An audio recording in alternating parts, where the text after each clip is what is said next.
Hey, what's up guys? Today, I'll show you a horror thriller film, Mindcage. Spoilers ahead, watch out and take care. The movie begins with the sound of thunder in a dark room. A bearded artist lights a match so that he can continue with his drawing, and we learn that he's actually in prison. Then we move to a bald priest who spots something deadly in his church. A cop named Jake enters the scene of the crime and finds a woman who has been made into a statue. Jake's partner, Babe, suspects the culprit to be the artist.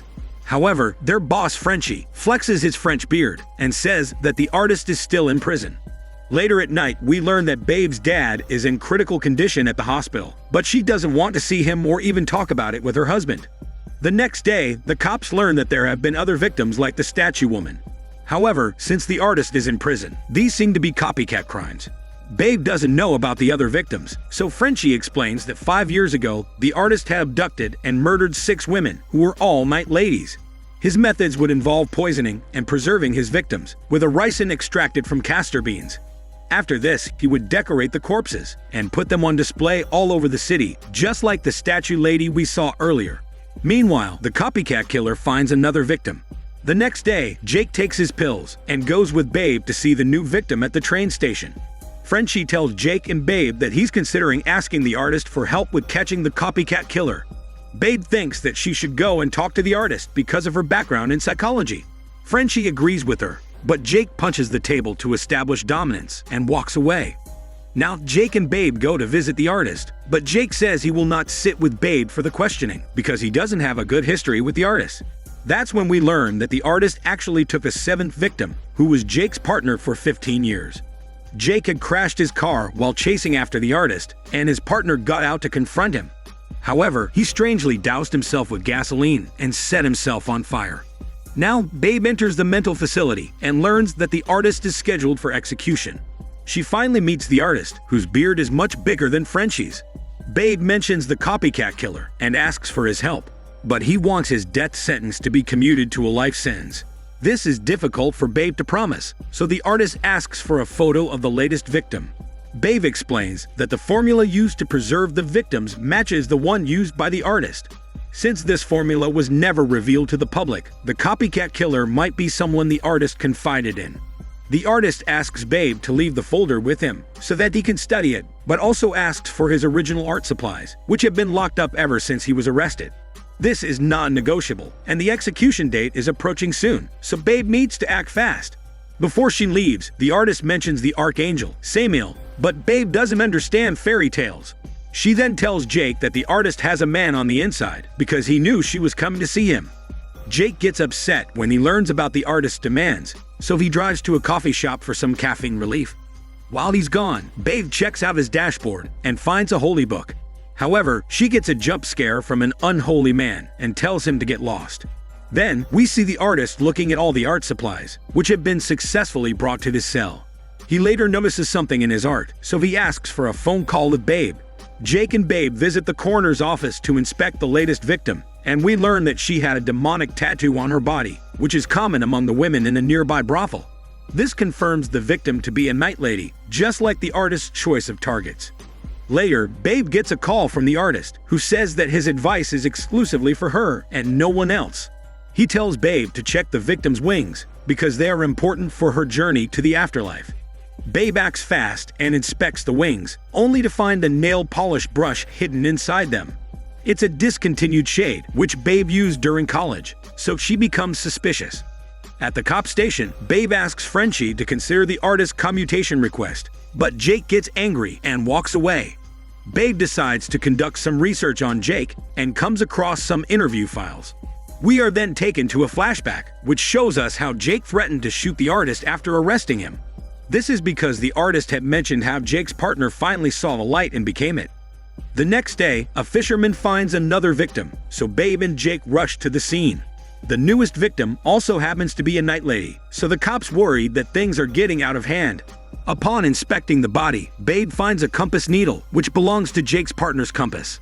It turns out that after the partner's death, his compass went missing, and this prompts Jake to think that the copycat killer is targeting him and Babe. Now, Babe goes to see the artist, but he's suffering an episode. A doctor explains to Babe that the artist had sustained a blood clot on his brain at the age of 10, and it torments him even today. Babe is also shocked to learn that Jake spent 3 months in therapy after the incident. Now, Jake thinks back to how his partner laughed at him in an evil fashion, just before he lit himself on fire. Back to the present, the copycat killer goes to a hormone bar, where cowgirls are getting freaky with each other. He tips one of the cowgirls, hinting that she will be the next victim. The artist finally wakes up and explains to Babe that he would also leave items with his victims, similar to how she found the nail polish brush and compass needle. He then says that he might have revealed some of his secrets to his secret admirers, who would write him fan letters. Babe allows the artist to go through his fan letters for clues, but also asks him about the compass needle. The artist knows nothing about it, and only says that it symbolizes a lost soul. Now we see the cowgirl from earlier, who has been tied up by the copycat killer. She begs for mercy, but he uses a hammer to end her cow-riding life. Babe is tormented by this case, so her priest husband uses a sage to expel negative thoughts. Meanwhile, Jake visits a voodoo priestess, who performs an unholy possession ritual on a volunteer. Suddenly, Babe and her husband hear an intruder break into their house. It turns out to be the unholy man from earlier, who attacks Babe. Her husband comes to the rescue, but the unholy man makes a quick escape. Jake rushes to the scene, but then he gets a call about the cowgirl victim, so he and Babe get to work. At the scene of the crime, Babe finds a compass, which turns out to be the one Jake's partner had. Things only get weirder when Jake and Babe find some hidden writing on the wall. It's a Dutch translation meaning infernal landscape, and this makes Jake uneasy. He reveals that his partner sent him an image of a holy book of the exact same name before burning himself. Jake and Babe go to a library and find the book, which has the name Samael on it. The artist had mentioned this name to Babe earlier, and Jake reveals that Samael was a fallen angel whose true name happens to be Lucifer. Later, Jake takes Babe to a holy father and asks him to cleanse her soul. She angrily walks away and tells Jake to keep his superstitious beliefs out of his work. The artist suffers another episode and is taken to the hospital. At the same time, we see the city's governor freeing a trapped pigeon. However, she gets kidnapped by the copycat killer. Now, Babe meets the doctor, who's looking after the artist. She calls him out for extending the artist's stay at his facility, and the doctor confesses that he's only doing this because the artist's mind fascinates him. Jake has a creepy vision about the cowgirl, and then we see the doctor receiving photographs of the governor being tied up as his latest victim. However, this does not fit his MO, as the governor is not a night lady. Babe and Jake meet Frenchie, who is now considering the artist's request for a life sentence. The current suspect is the unholy man, but Babe doubts the logic behind it. Frenchie wants to go through the artist's art supplies for some clues, but Babe is firmly against the idea. The artist is taken away under the excuse of a medical checkup, and then the cops go through his art supplies, but find nothing, not even a trace of his smelly hormones. Now Babe tells the artist about the governor, but he's upset because he knows the cops went through his art supplies. He also says that he burned all his fan letters, but also committed them to his memory. Babe begs the artist for information, but he takes her to a flashback, where his mother would make him hide in his secret room, while she carried out hormone yoga sessions. During one such session, the artist drew a picture of Jesus, but it made his mom upset, so she threw him like an adult toy to the floor, thus causing the blood clot he's still suffering from. This kind of childhood had driven the artist to target night ladies as subliminal revenge against his mother. Back to the present, the artist tells Babe that the copycat killer is a forger of Renaissance paintings. When he mentions a specific painting, he points out an antique store that sells counterfeits and also makes a cross sign. Babe rushes there with Jake and spots the forged painting with the cross. She and Jake seize the forged painting, but are suddenly attacked by the unholy man. So Babe chases after him. The unholy man calls out her name and jumps off a parking lot to meet his holy maker. It turns out that the unholy man was a nurse who used to administer drugs to the artist. However, he was let go due to a bipolar condition. Now, Babe finds a thumbprint on the forged painting and sends it for analysis. Meanwhile, Jake remembers the artist asking to draw his face. Babe is told that the prints on the painting match a night lady, so she goes to her address with Jake and the cops.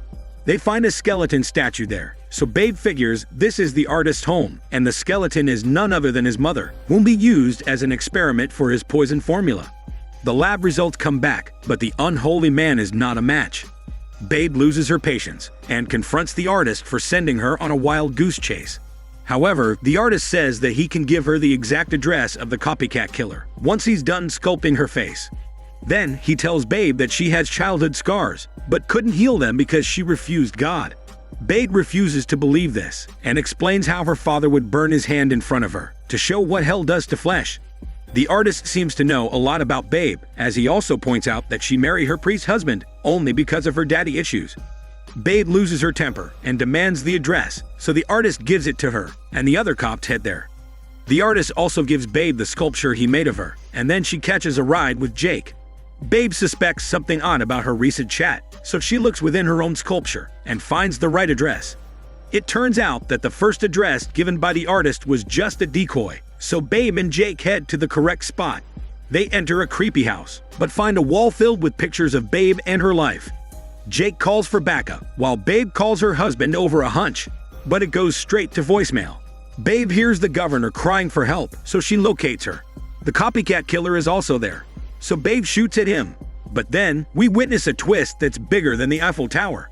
The copycat killer is revealed to be Jake, who is seemingly possessed by the artist. This means that the copycat killer was not a copycat, but rather a vessel. Now, Jake talks as the artist and takes Babe to another flashback. After the blood clot incident, the artist was confined to a wheelchair, so he spent his time drawing other people. That's when he realized that he could enter other people's bodies after looking at their drawings.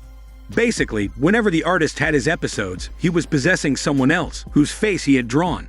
This allowed him to carry out his heinous crimes without suspicion, and he explains that he's doing this to appease Samuel. The unholy man is also confirmed to have been one of the unwilling vessels. Just then, the artist controls Jake's body and attacks Babe, but she shoots him down. The artist taunts Babe and gives Jake his body back. Babe reveals everything to Jake, so he tells her she must stop the artist. Then, Jake is sent straight to meet Jesus, but he's treated like the devil in the news. The public is told that Jake suffered from a split personality, possibly because of the trauma of losing his partner, which made him think he was the artist.